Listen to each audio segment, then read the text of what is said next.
Bonjour! Aujourd'hui, j'aimerais aborder un thème qui, je pense, concerne tout le monde. Si en plus vous êtes hypersensible, cet aspect prend vraiment des proportions énormes et tellement difficiles à vivre que je pense qu'il est vraiment indispensable de soulever le sujet.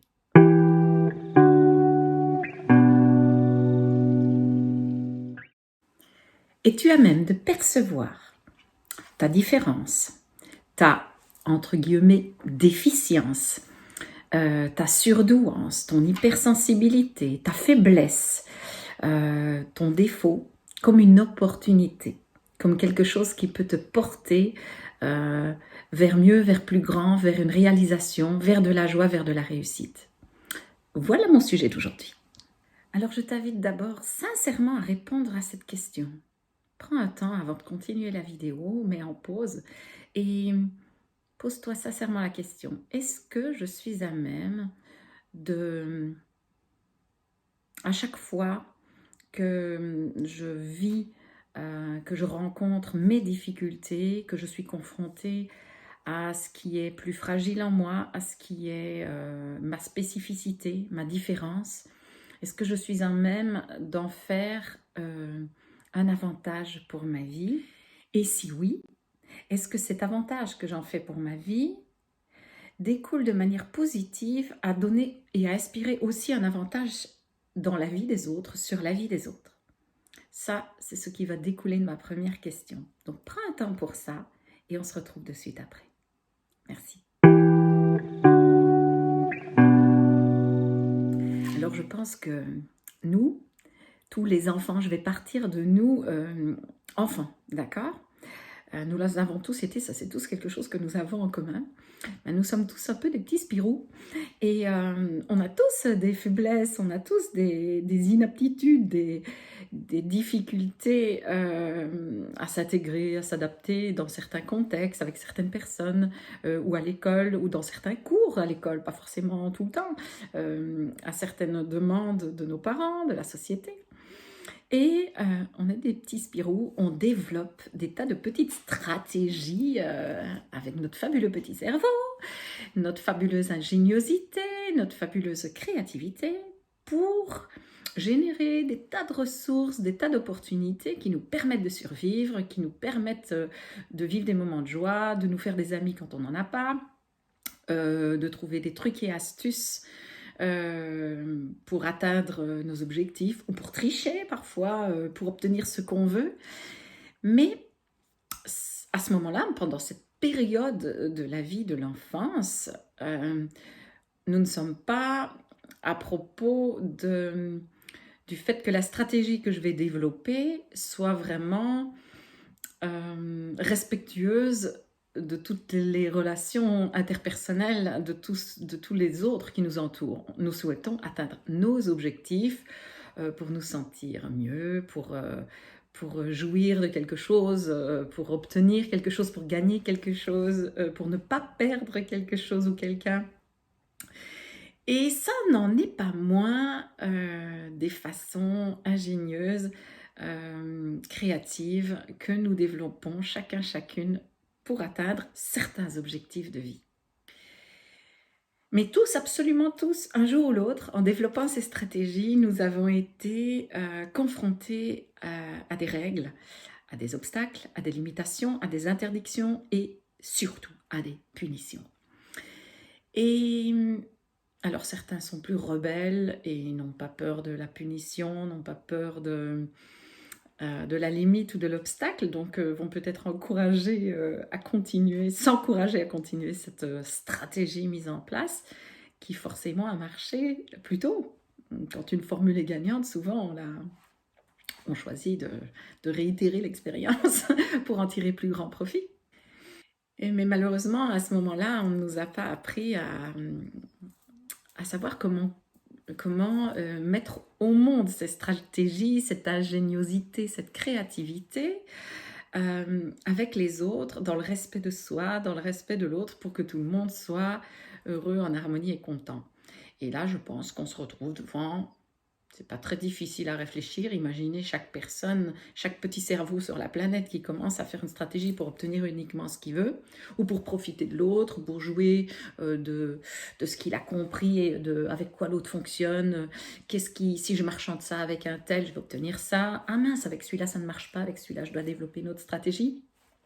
Et bien voilà, vous avez la définition petite à la cour de récré déjà maternelle et puis primaire de ce qui se passe dans le monde à grande échelle. C'est-à-dire un univers construit sur des jeux de pouvoir pour obtenir égoïstement ce que je veux moi, indépendamment de tout ce qui m'entoure.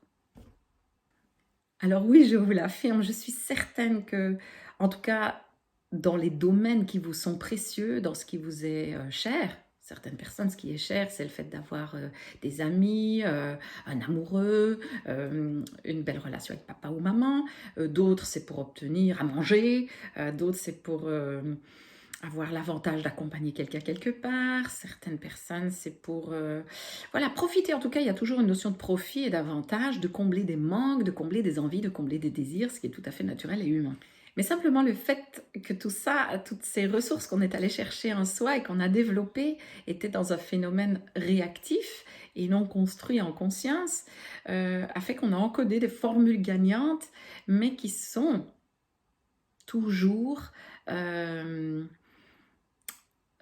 comment je vais dire, tenu à ces jeux de pouvoir dans lesquels tout le monde fonctionne et desquels nous avons beaucoup de mal à sortir afin d'être libres et de pouvoir vivre en harmonie les uns avec les autres, en sachant que ces stratégies et ces ressources qui sont en nous sont fabuleuses.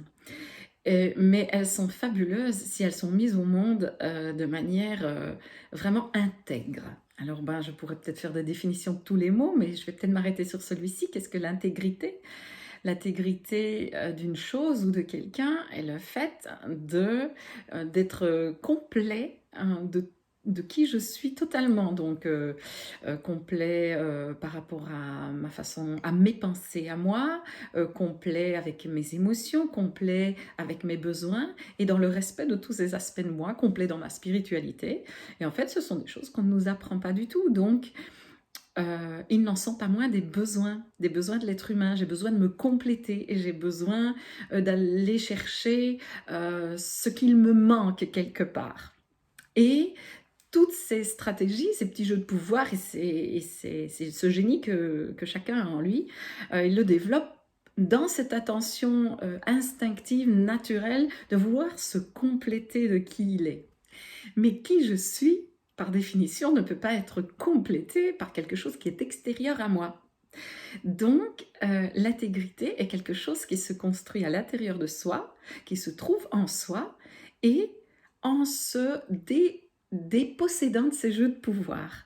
Si je suis dans ces jeux de pouvoir, si je suis dans ces stratégies égotiques, égoïstes, enfantines ou adolescentes, qui sont à un moment donné la définition de ce qui est narcissique complètement, eh bien, nous ne pouvons construire quelque chose qui est fondé dans le respect, dans l'amour, dans l'intégrité et qui nous permet de tracer notre chemin libre des autres, mais avec les autres.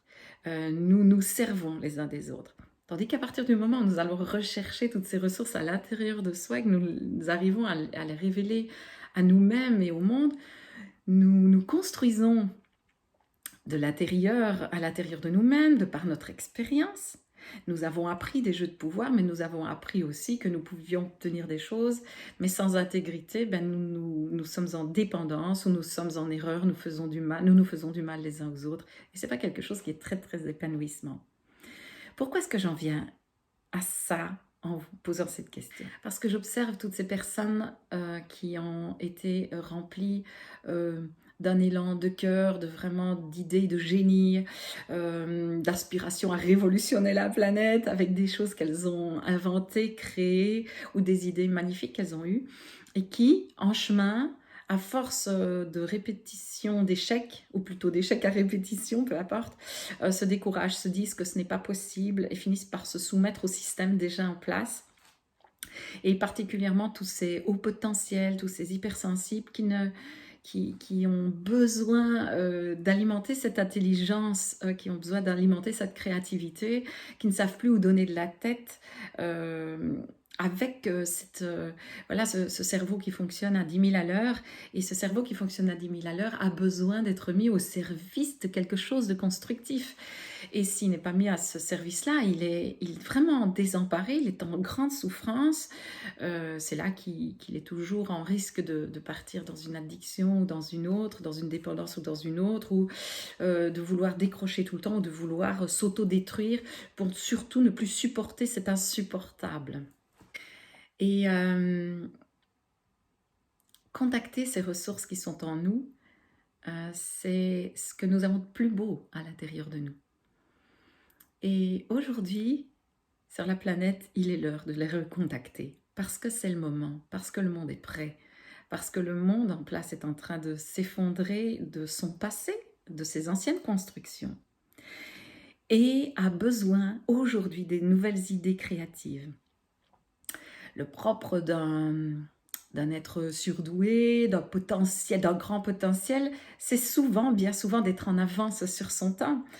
Et pourquoi cette grande intelligence est en avance sur son temps? C'est bien pour faire évoluer ce temps. Et pour peut-être être prête au moment où il va pouvoir amener son intelligence, sa créativité, son génie au monde. Être prêt aussi de l'expérience qu'il a tirée, de ses souffrances, de ces obstacles, et savoir que le monde en était là dans cette souffrance, et qu'il y a bien une raison d'être ici, une raison d'avoir ce génie, une raison d'avoir cette intelligence, d'avoir cette créativité.